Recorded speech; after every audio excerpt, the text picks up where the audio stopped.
Eu sei que o Senhor já tem falado nos nossos corações, ó Pai. Usa teu filho, Senhor, que vai trazer a tua mensagem, ó Pai. Usa ele com toda a autoridade, com o teu Espírito Santo, meu Pai. Fala tudo aquilo que o teu filho quer, Senhor. Em nome do Senhor, não vimos para ouvir aquilo que nós queremos, mas sim para aquilo que o Senhor tem para nós ouvirmos, ó Pai. Em nome santo do Senhor Jesus, ó Pai. É o que te pedimos e te agradecemos. Em nome do Pai, do Filho e do Espírito Santo, ó Pai. Amém, Jesus.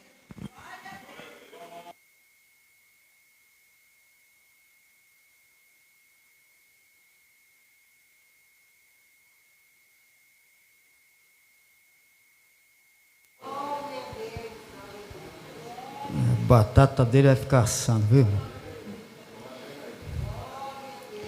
Irmãos, abra sua Bíblia no livro de Salmos 103, por favor. A gente ensina que não pode rejeitar, então, mas a vez dele chega. Salmos de número 103. Engraçado que eu estava até lendo aqui esse versículo, mas não estava sabendo.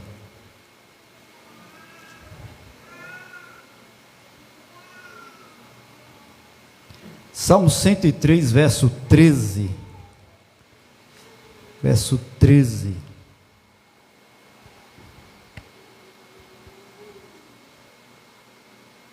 Que nos diz assim, todos encontraram, amém? Como um pai se compadece de seus filhos, assim o Senhor se compadece daqueles que o temem. Pois Ele conhece a nossa estrutura, lembra-se de que somos pó, porque o homem são seus dias como a erva, como a flor do campo, assim floresce. Amém? Podemos assentar, obrigado.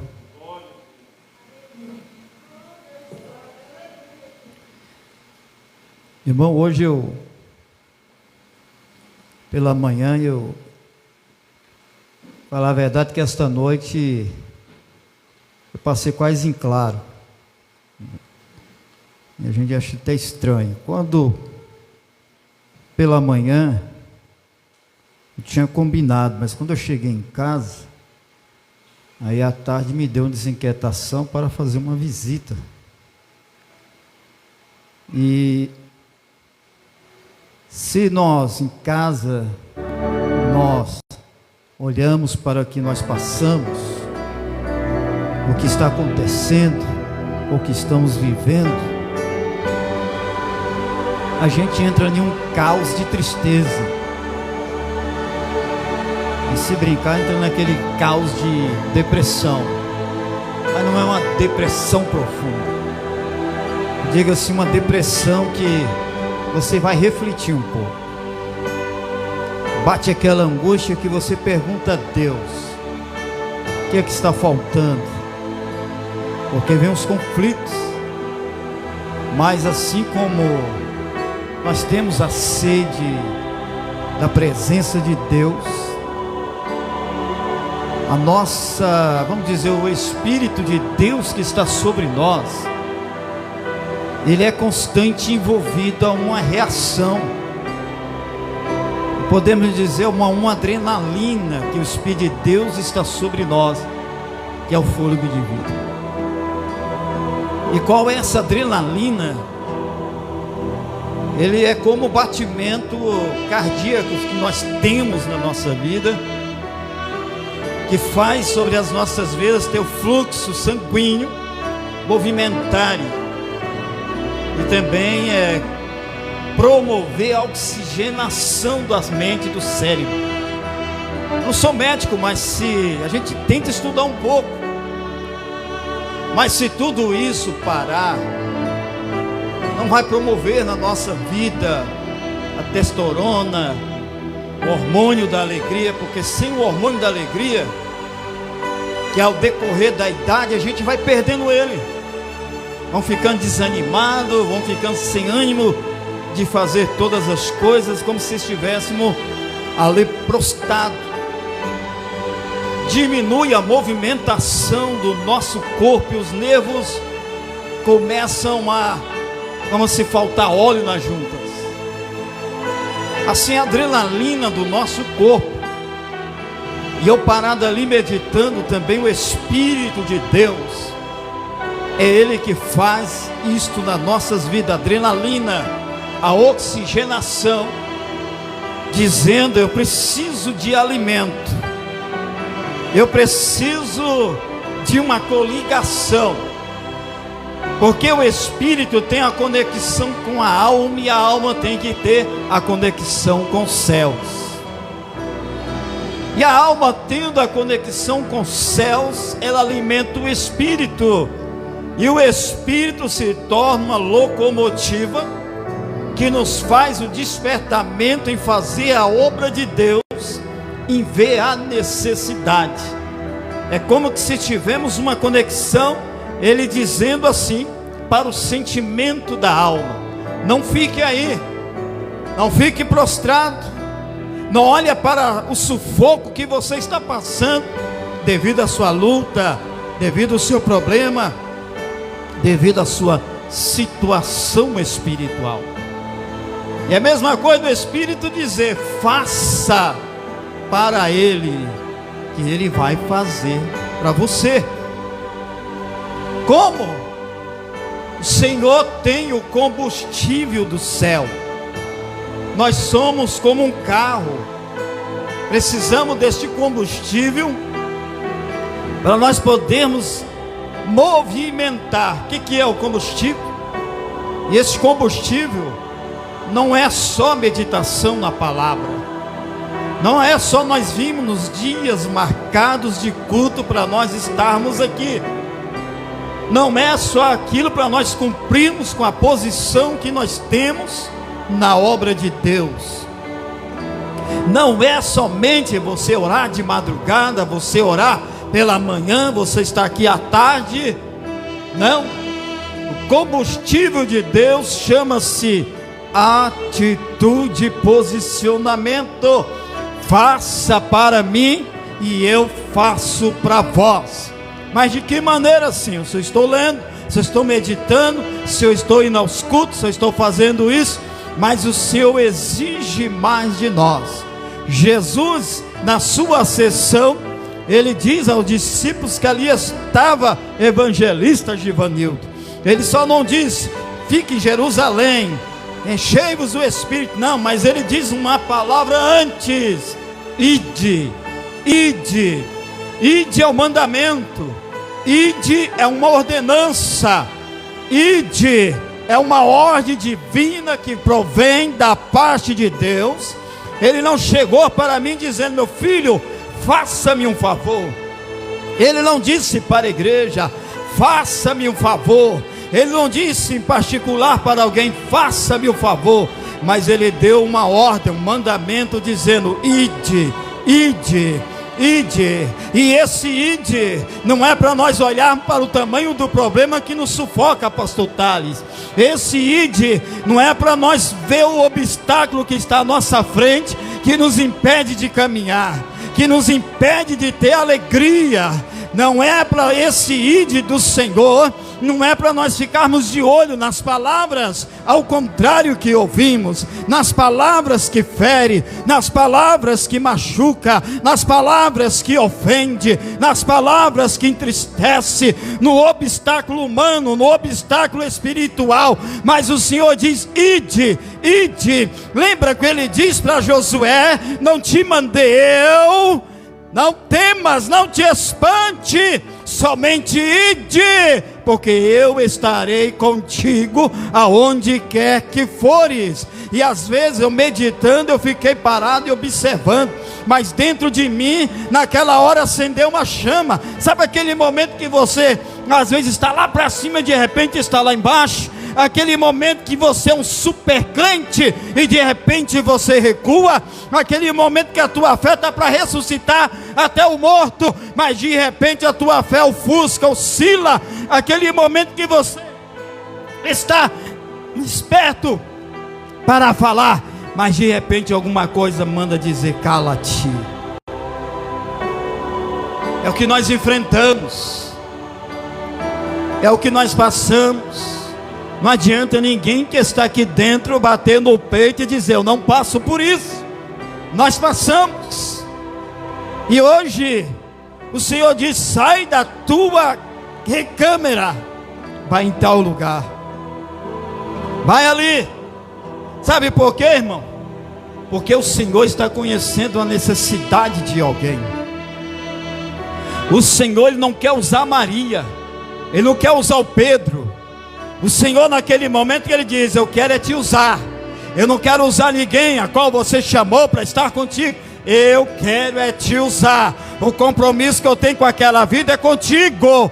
Vai. E de repente, irmão, eu fiquei desinquieto, não aguentei, saí da minha casa, porque o Espírito de Deus, que tem uma conexão com a alma, e a alma está com a conexão com Deus, e de repente veio aquele som dizendo: sai e vai fazer. Por quê? Quantas pessoas hoje se isolam olhando para o tamanho do problema? Quantas pessoas hoje estão sofrendo? Quantas pessoas hoje estão sendo, vamos dizer, egoístas? Aí eu estou passando luta e tu não sabe. Eu estou sofrendo e você não sabe. Mas o Senhor, como diz um dia, Deus não está preocupado com o seu problema. Deus não está preocupado com o que você passa.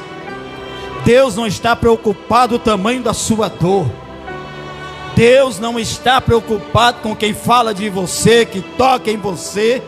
Deus não está preocupado se as portas fecharam para você.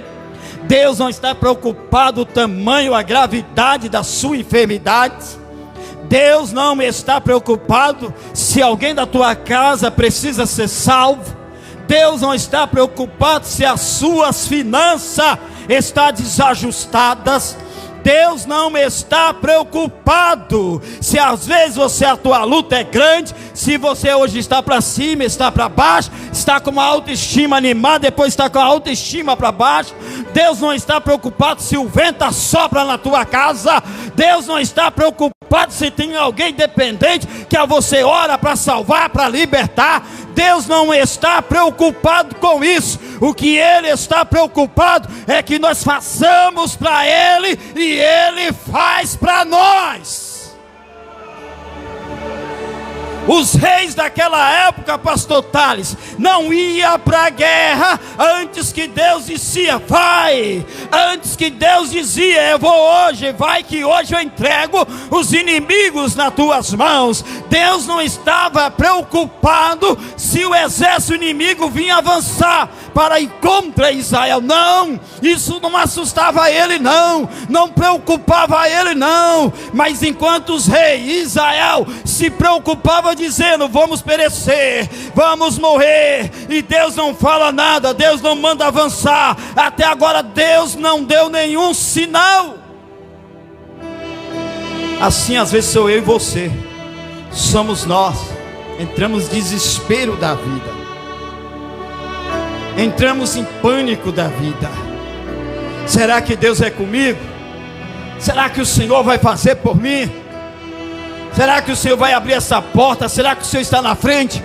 Deus vai me abençoar mesmo? Vai cumprir com aquilo que Ele falou para mim? Nós entramos em pânico, irmão. Sabe o que quando entramos em pânico, pastor, tá? Queremos recuar, queremos parar, pensamentos cochilando em duas coisas. Será que Deus é? Se Deus vai fazer ou não vai fazer? Deus está ouvindo a minha oração ou não está? Como é que eu vou lidar com a situação dessa? É quando nós entramos em pânico.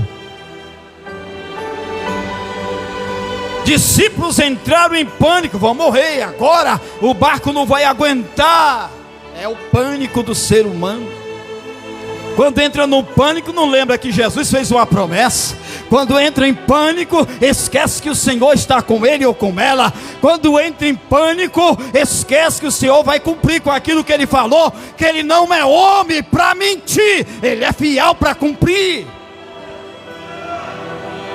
Quando entra em pânico, vem de marchar, recua. Quando entra em pânico, vem de ir à frente, quer voltar atrás. Quando entra em pânico, vê o problema maior do que o Deus que serve. É quando entra numa vida de pânico.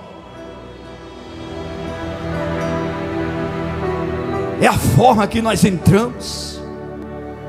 E nós ficamos diante de tudo isso, Deus estando no comando. Se nós lemos esse Salmo 103, é um salmo de ações de graças a Deus de tudo que Ele tem feito. É um salmo que nos faz reconhecer a grandeza e a soberania de Deus. Não fique ansioso com amanhã não. Quantas pessoas entram aqui dentro da casa de Deus, às vezes fica preocupado com o horário. Oh meu Deus, chegar lá em casa, como é que vai ser a ação dos meus filhos? Como é que vai ser a ação da minha esposa, ou vice-versa do meu esposo? Senhor, que notícia que eu vou receber de alguém que dente querido, ou que seja, que está lá no hospital, alguém está viajando. As pessoas entram, ficam em pânico, não sabe se concentra nos céus ou se concentra no problema. Assim eram os reis de Israel. Vamos à guerra ou não? Ou ficaremos aqui ou nós iremos? É a situação do pânico do ser humano. Deus nos alistou para a guerra. Ele diz: vai lá, meu filho. O Espírito de Deus que está sobre nós, ele tem sede. Ele não se conforma só do crente cultuar e ficar na zona de conforto, não. Ele não se conforma nós viver uma vida de rotina, mas alguém, uma alma está tendo sede, e essa sede vai ser saciada, sabe de quê? A sua presença, a sua palavra, a sua oração, a sua atitude. O Senhor diz: sai da tua zona de conforto, filho, vai lá. Vai lá. Porque eu diz assim, pastor, a Deus, eu não vou visitar crente. Eu não visito crente só se num caso de enfermidade alguma coisa. Mas eu não visito crente. Eu peço para Jesus visitar. Vai lá, Jesus. Se a minha palavra não resolver, do Senhor vai resolver. Se a minha visita não resolve, a sua visita vai resolver. Mas a qual, quando o Senhor toca, vai, sai, cinge e vai lá. Porque ali eu quero fazer uma coisa grande. Sabe quando você sai, você volta para casa regozijando, porque o espírito foi alimentado e a alma saciada, porque algo você fez para Deus. E às vezes tem muitas pessoas que estão naquela depressão espiritual, é só choro, é só tristeza, é sem vontade de nada. É porque às vezes não está lançando o pão sobre as águas, e Deus está exigindo a cada dia: faça minha obra, minha filha, faça minha obra, meu filho. Sai da zona de conforto. Tem alguém ali que eu quero levantar, meu filho, através da tua palavra. Vai lá, levanta, marche, se dispõe. Não adianta eu dizer que eu tenho chamado, não adianta eu dizer que eu estou para fazer a obra, se eu estou de braço cruzado. Abacuque, ele fez uma oração, sabe por quê? Ele viu a situação de Israel, mas também ele olhou para ele mesmo, a situação que ele estava, porque além dele olhar para Israel, a situação que estava à marcha de Israel, ele também estava parado. Por ele estar parado olhando para Israel, Deus diz para ele: sobe lá, homem, na torre, entra de sentinela, que quer dizer, evangelista Givanildo, vai lá, meu filho, entra na torre, vai lá de sentinela, que eu quero revelar um negócio para você. Torre, vai lá orar, se posiciona, porque em vez de você estar falando, você também está parado. Vai lá, sobe, e eu vou te revelar. A Bíblia não relata, mas diz a palavra do Senhor, que lá na torre, além de Abacuque olhar para a situação de Israel, Deus teve um particular com Abacuque ali. Mas a sua palavra, a Bíblia não relata, mas relata que quando Abacuque ele ouviu a voz de Deus, ele reconheceu a situação, ele fez um clamor de forma de adoração. Ele disse: Senhor, ouvi a tua voz e temi. Aviva, Senhor, a tua obra. É a mesma coisa ele dizer: aviva a minha vida, Senhor. Avivamento não é barulho, avivamento não é quebra-quebra. Avivamento, irmão, não é só línguas estranhas, revelação. Avivamento é mudança de vida, mudança de caráter na presença de Deus. E Abacuque, ele fez esta oração. Lembra-nos também, irmão, que quando certo homem, o profeta de Deus, ele estava também olhando para Israel lá no exílio, lá no cativo. Ele diz: mas de que maneira, Senhor? Como, Senhor? Olha a situação que está, não tem como nós agirmos, o que nós vamos fazer?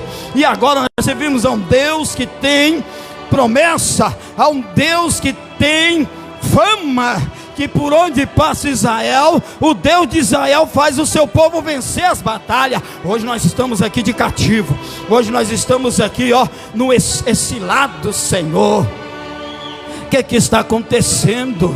E o Senhor, olhando para ele, também diz: eu vou falar para você, eu quero mostrar para você.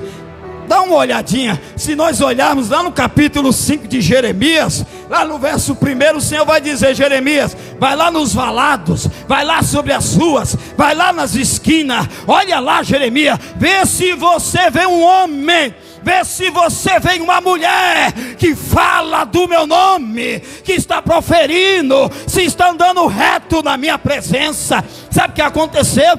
O Senhor foi lá no outro profeta e revelou para ele, e ele clamou dizendo: multidões, multidões, no vale das decisões, porque o dia do Senhor está perto. E ele abriu a boca do outro profeta lá no reinado do norte, e aquele profeta clamou dizendo: e outra vez vereis a diferença entre o justo e o ímpio, aquele que serve a Deus e aquele que não serve ao Senhor.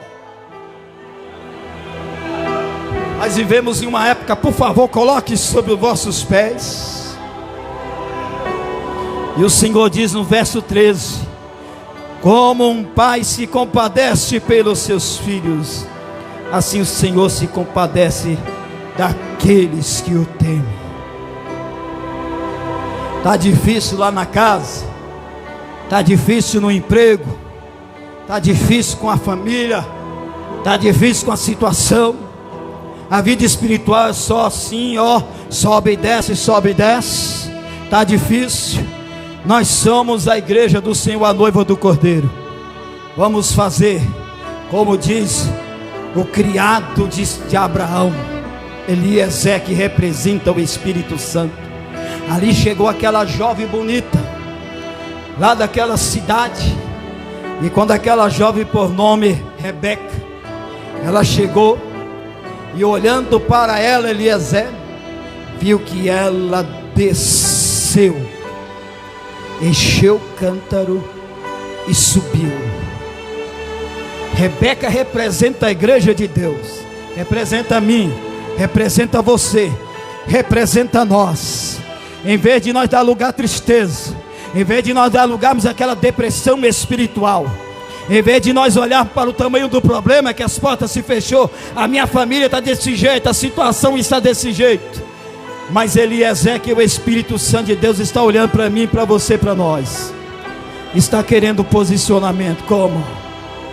Desce primeiro, que aquele que humilha, aquele que se entrega, aquele que se lança, aquele que joga suas ansiedades aos pés do Senhor, Deus se compadece, E o seu cântaro o Senhor vai encher.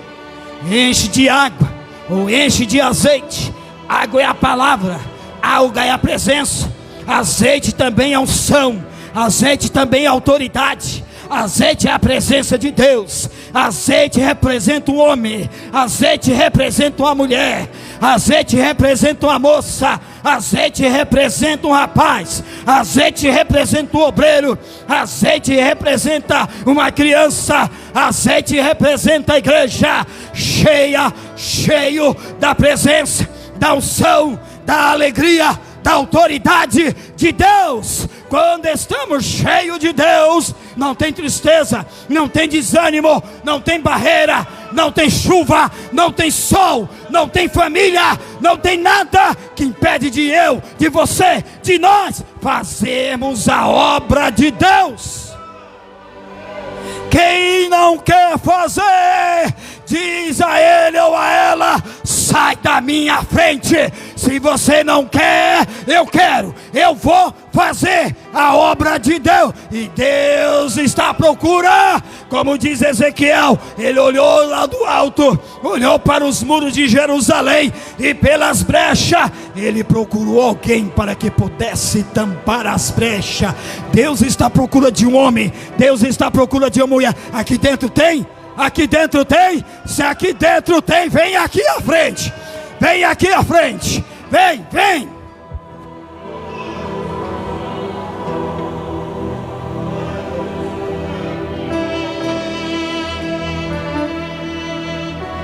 Alguém está precisando de saciar a sede.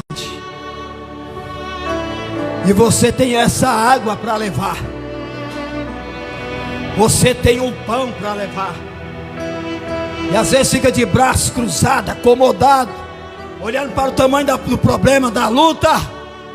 Faça para Deus que Deus vai fazer pelo teu filho.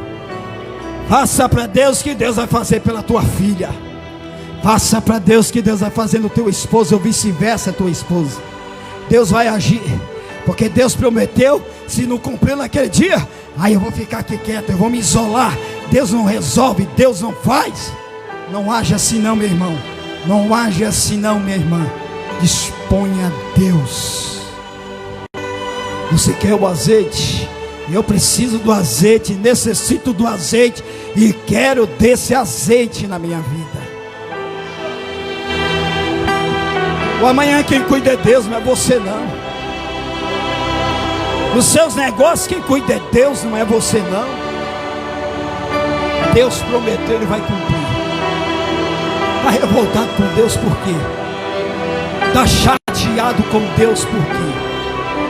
Saiba de uma coisa, você que está assim: você sem Deus não é nada, e Deus sem você, Ele continuará sendo Deus. Nós estaremos orando. Feche os seus olhos, por favor. Deus é tão fiel, eu não me esperava. O Senhor me deu esta palavra aqui enquanto o irmão estava louvando, e o louvor dele confirmou. Aleluia. Vai passar, mas para isso passar, se disponha. O homem não pode te ver, mas Deus está te vendo. Deus está te observando. Sai da zona de conforto. Fica só de palavra não, tem atitude. Sai dessa zona de conforto. É tão bom nós ouvir palavras de Deus como a de ontem aqui. Pão que nos ajuda, que nos auxilia. Mas Deus quer mais de mim e de você. Você já está orando? Você já está falando com Deus? Fale. Não adianta você só ouvinte aqui, depois você não praticar. Não adianta você que veio aqui à frente. Deus te conhece. Deus está te olhando, Ele está te vendo, Ele está te sondando.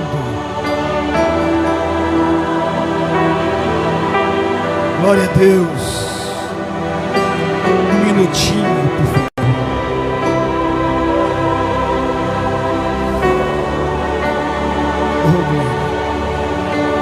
Lá fora tem muita gente pulando na carne, lá gritando.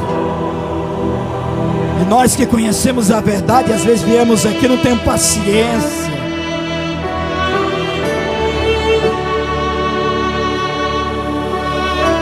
Oh, glória a Deus.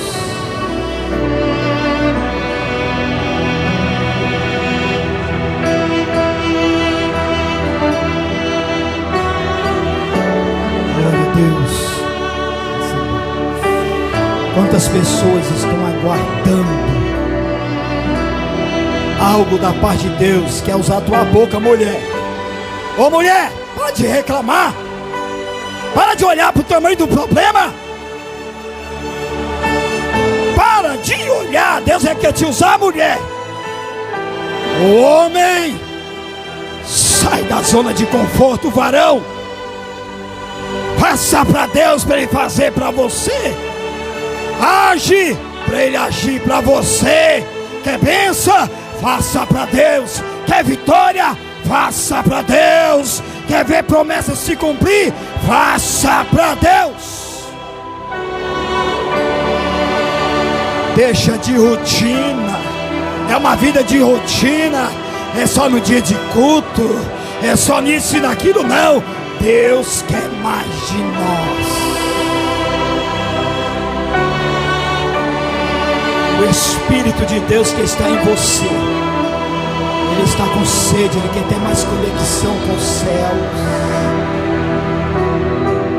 Ele quer ser mais alimentado. Você está falando com o papai? Tem alguém para reconciliar com Jesus?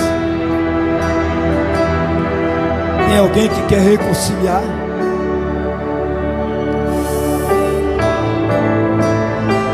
Aqui dentro, irmão, aqui dentro tem pessoa que já falou: eu acho que eu preciso me reconciliar com Jesus. Você falou: eu preciso de aceitar Jesus de novo, reconciliar Jesus de novo. Sabe o que é isso aí? Não é que você desviou, é porque o Senhor quer renovar uma nova aliança com você, do teu chamado. Ele te chamou, Ele te escolheu para uma grande obra. E você se embaraçou da vida, e você mesmo sentiu de ter uma nova reconciliação com Cristo. Se você sente, não se intimida não. Não é porque você desviou não. É porque o Senhor quer selar contigo uma nova aliança com você. Você que pensou nisso, dê o seu passo à frente. Não precisa ter vergonha não. O Senhor está falando porque Ele revela. Se Ele revela, é porque está aqui dentro, não está lá fora, está aqui com a gente. E o Senhor falou no teu coração: eu preciso reconciliar novamente com Jesus. Se fazer o apelo, eu preciso aceitar Jesus. Sabe o que é isso? É um novo pacto, é uma nova aliança que o Senhor está cobrando.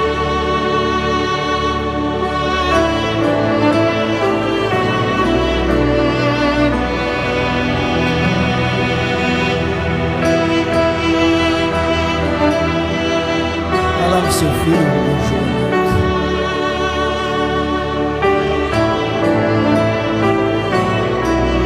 só o Eduardo, irmão, que tomou essa decisão. Você não pode?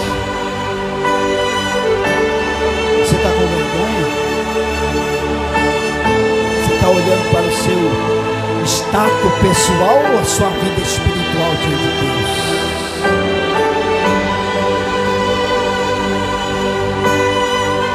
Se você estiver olhando para o seu status pessoal, é porque falta mais humilhar diante de Deus.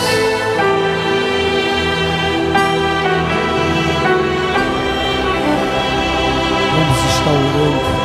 Você sentir de próximo. Você pode colocar a mão sua ao seu lado esquerdo, onde se posiciona o teu coração.